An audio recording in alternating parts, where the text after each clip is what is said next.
A hi hello welcome to film. ఇవాళ picture Venkatesh నటించిన Saindhav movie review గురించి చెప్పబోతున్నాం.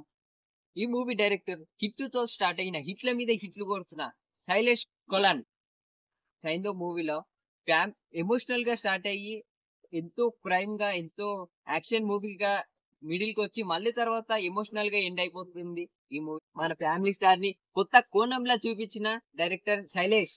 ఈ మూవీలో చేసిన చిన్న పాప సారా పాలేకర్ కూడా యాక్టింగ్ ఇరగదీసింది. ఆమె main main character main important, చాలా వెరీ వెరీ ఇంపార్టెంట్ రోల్ అయినా గానీ ఆ పాప చాలా బాగా చేసింది. కథ మొత్తం ఆమె చుట్టే దింపిరు. ఆమె యాక్టింగ్ కూడా సూపర్ గా ఉంది. ఇంకా నెక్స్ట్ హీరోనికి వచ్చేస్తే శ్రద్ధ శ్రీనాథ్. ఆమె కూడా హీరోని చాలా బాగా చేసింది. ఒక అందము ఇలాంటివి కాకుండా ఇట్లా ఇలా కూడా ఉండొచ్చు అని చెప్పేసి ఆమె కూడా చాలా బాగా చేసింది. సూపర్ గా చేసింది. ఇంకా విలన్ గా చేసిన నవాజుద్దీన్ సిద్దికీ కూడా యాక్టింగ్ ఇరగదీశాడు. ఆయన గురించి మనం కూడా కొత్తగా చెప్పవసరం లేదు. మొత్తం హీరోకి గట్టి పోటీ ఇచ్చాడు మన విలన్ గా చేసిన నవాజుద్దీన్ సిద్దికీ. ఈ మూవీలో తమిళ హీరో ఆర్య కూడా చాలా బాగా నటించాడు. అసలు ఆయన పాత్రకి అంత ఇంపార్టెన్స్ లేదు. బట్ ఆయన కూడా చాలా బాగా చేశాడు. ఇంకా మ్యూజిక్ విషయంకి వస్తే సంతోష్ నారాయణన్, ఆయన పాటలు కూడా చాలా బాగున్నాయి.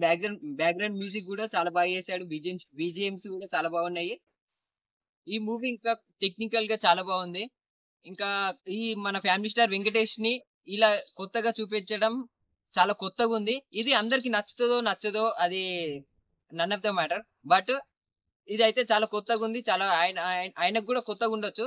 కానీ మొత్తం మూవీ అయితే క్రైమ్ తోనే కొత్తగా తీశాడు. ఆ ఫైట్స్ మాత్రం సూపర్ గా ఉన్నాయి. చాలా కొత్త ఉంది వెంకటేష్ ఫైట్. ఆయన కత్తులతో వేటాడిండు, కత్తులతో ఆట ఆడిండు, కత్తులతోనే నడిపించిండు మూవీ మొత్తము. ఈ సంక్రాంతికి ఈ మన సైంధవ్ మూవీ హనుమాన్ తర్వాత సెకండ్ ప్లేస్ లో పెట్టుకోవచ్చు. అంత బాగుంది. ఈ సంక్రాంతికి ఈ రోజు మన మూవీ రివ్యూ ఇదండి. ఇంకా నెక్స్ట్ వచ్చేసి మళ్ళా కలుద్దాం, మళ్ళీ మాట్లాడుకుందాం. హ్యాపీ సంక్రాంతి.